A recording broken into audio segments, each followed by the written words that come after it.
All right, what's up, my beautiful people? We're going to take a look at another set of photos that I took a little while ago.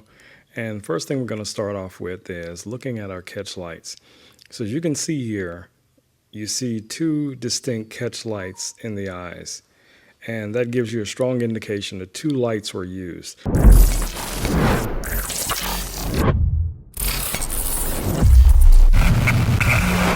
But most people would assume there was four lights used because the background is white.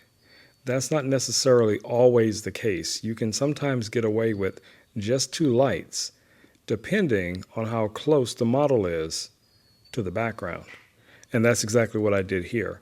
I was able to achieve somewhat of a consistent white background behind the model by bringing the lights in close and then keeping the model herself pretty close to the light. So if you're looking at the shadowing on her body, you can kind of tell the direction that the main light was coming from versus the direction of the fill light. So ideally what you want to do here, let's just jump over and I'll show you exactly how I had the lighting set up. So let's do that. Okay, so here we are. Let's zoom in close here, a little bit closer. So this here is our main light. This is going to be our fill light. But if you look closely here, it's close enough so that the inverse square law takes effect. So we're able to illuminate the background at about the same rate that we're illuminating the model here. So let's just flip around to the other side. We're getting some light from this onto the background, not as much as you're going to get from your main light, but it's close enough. And the rest you'll take care of in post. I mean, it doesn't have to always be specifically perfect when it comes to setting up the lighting, depending on what it is these images are going to be used for. But as you most already know, if you have some basic Photoshop skills, you can go in and you can fix a lot of this. You know, even if it was to the degree you had to cut the model out completely and then replace the background, you know, that's another option. So originally this was set up at, I think I was using a 24-70. I'm pretty sure it was not 2/50 of a second, so I'm going to assume that was 1/25 of a second. And most likely it was iOS 100. And I know for a fact that I was most likely shooting at f8. So if you look here and we look at these two lights, and let's say we turn off one of them, you start to see the harsh shadowing coming in on the model's left side. And we'll do the same with this light. We'll turn it off, and she should go completely dark. So if we go back over here and we turn on just this light, you'll see that she's deep in shadow. And with this one, once turned back on, she's fully illuminated. So for this style of shooting, the key is, you know, getting your lighting set up in advance. Obviously, there may be some tweaking that you'll do where you'll adjust in and out, you know, just to see exactly where the shadow's falling.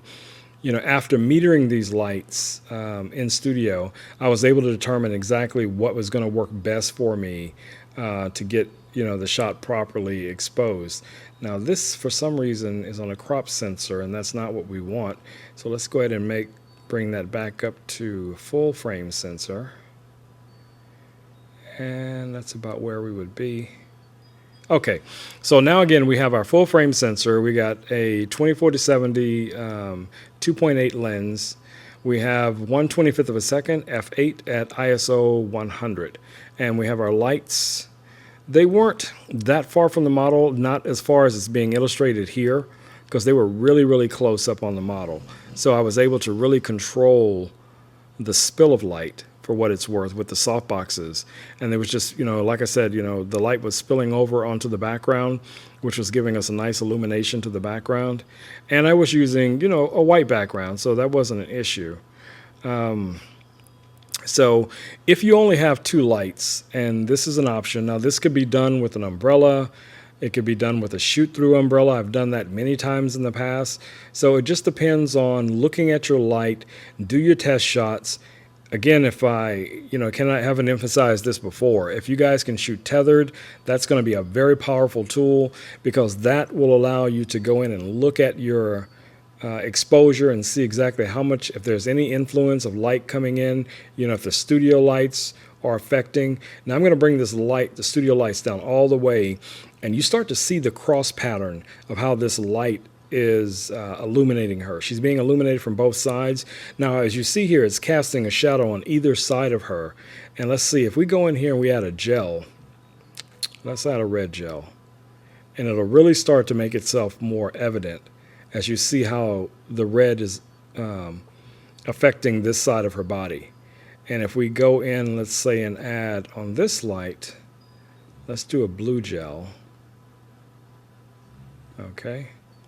And you start to see it, Now, ideally for a shot like this, what I would do is I would add a third light just so we can kind of, separate her from these different colors. But I'm just using these lights as an example of trying to show you guys how, one light, the direction it's coming from and how it's affecting the model. So if we go back here, now we have white on this side and blue on the opposite side, and you look at your histogram, you can see here how we're being exposed. So I'm going to go ahead and take the blue off, go back to white, and look at our histogram. We're sitting right in the middle, and that's about where you want to be. That's going to give you a lot of latitude when it comes to your post work.